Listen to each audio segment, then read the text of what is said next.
Hi everyone, this video is recorded to help you to do your lab assignment. I think you can watch this video when you are in the trouble. And if you already finished the lab assignment, maybe you can review this one so that you can double check it is right one or not. Right, so the question number one, that's about the level of measurement. So we learned nominal and the ordinal and the metric variables. And as I mentioned last time, the best way to know about the level of measurement is creating the frequency table. So by using the SPSS program and the GSS 2018 data, you can create the frequency table. So race variable, marital, ring income, call, whatever. You can draw the frequency table, and then if you see the attributes of those tables, you can see whether that is nominal, ordinal, probably the metric variable. So race, no. So nominal variable is about the categorization, just giving the name by the numbers. So one is coded as something, two is coded as something. So these are just classifying those groups. So you can check that. Ordinal, if there's a categorical order, maybe that's ordinal. And other than that, these are the numbers. That will be easy. So question number two, that's about you have the mean data. So you can also use the SPSS program and the GSS 2018. And then after using that data, you can create the compare means. I think you can find this compare means one as I covered the last week. So by using the compare means, so based on the gender, then you can create the cone RINC as dependent variable. So you can create the mean income by the gender. So males mean income and females mean income.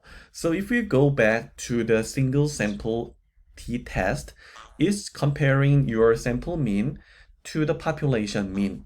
And maybe you can see the population mean is given in here and here, right?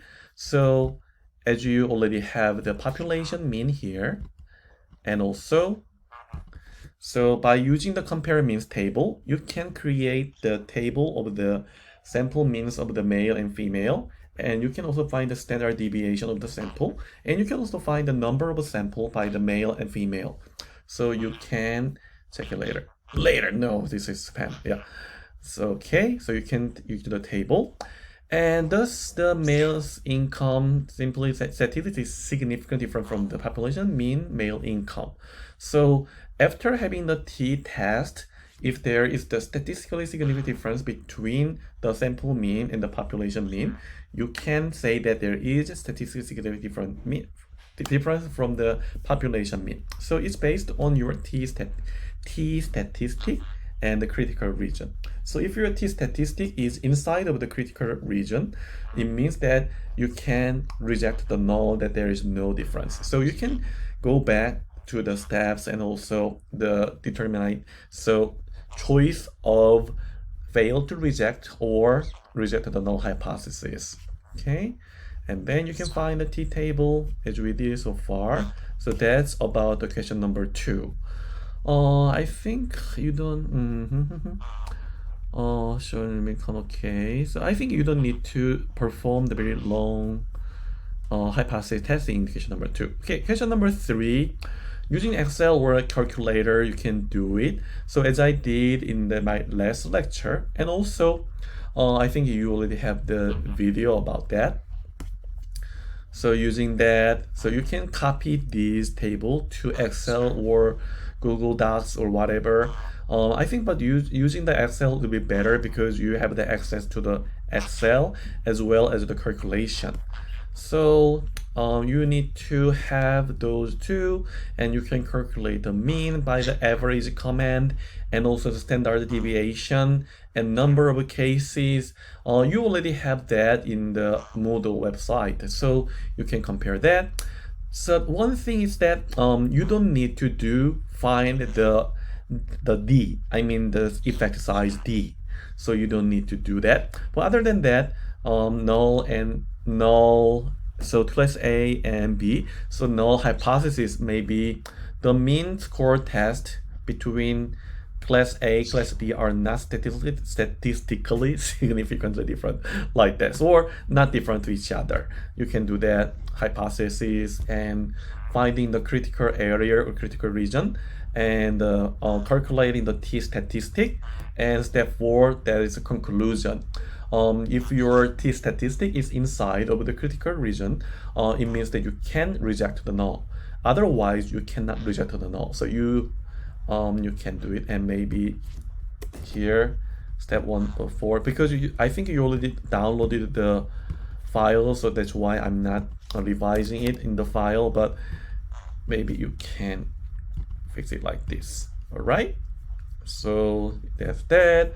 Calculate the confidence interval. You may remember that from the mean plus minus t critical and the standard error. So you may remember that the lecture slide I did in the September 22nd. So you can go back on that calculation because you already have the number of sample size, and based on that statistic, you can calculate it very easily. And question number 4, I think you already did it.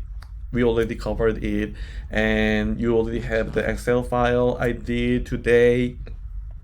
And I think you can just replicate that. And also the performing the null hypothesis, okay, right, it's fine. And the calculate t-statistic in the critical region, maybe you can find it. So maybe calculating the t-statistic is very challenging here, but you can follow my video and my lecture slide, and also the Excel file I already created, because that Excel file I already calculated, and you all have the function of the Excel there.